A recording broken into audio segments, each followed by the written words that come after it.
Ticket master, আমাকে একটা ticket দিন।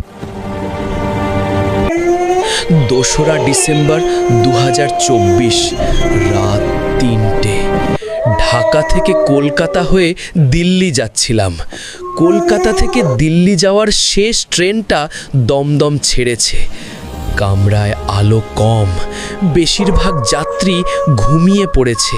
শুধু একটা সিট খালি, আমার ঠিক উল্টো দিকে।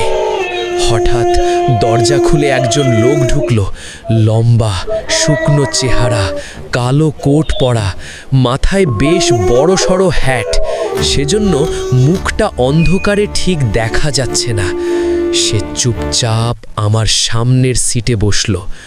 ট্রেন চলছে, কিন্তু তার দিকে তাকাতেই গা শিরশির করে উঠল। লোকটা একদম নড়ছে না, যেন মূর্তি। কিছুক্ষণ পর সে মাথা তুলল। চোখ দুটো কালো কিন্তু ফাঁকা, যেন চোখের জায়গায় শুধু গর্ত।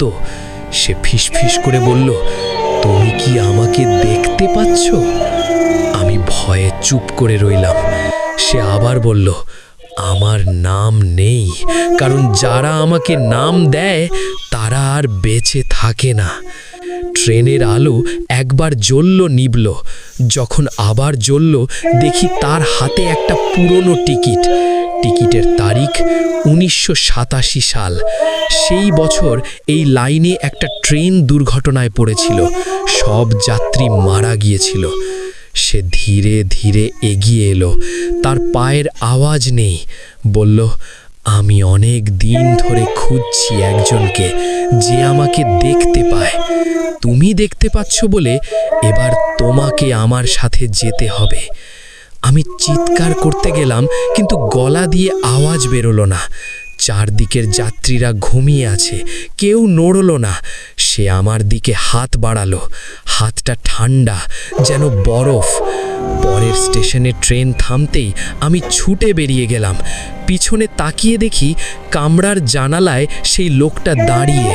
ট্রেন ছাড়ার সময় সে হাত নাড়ল, যেন বিদায় জানাচ্ছে।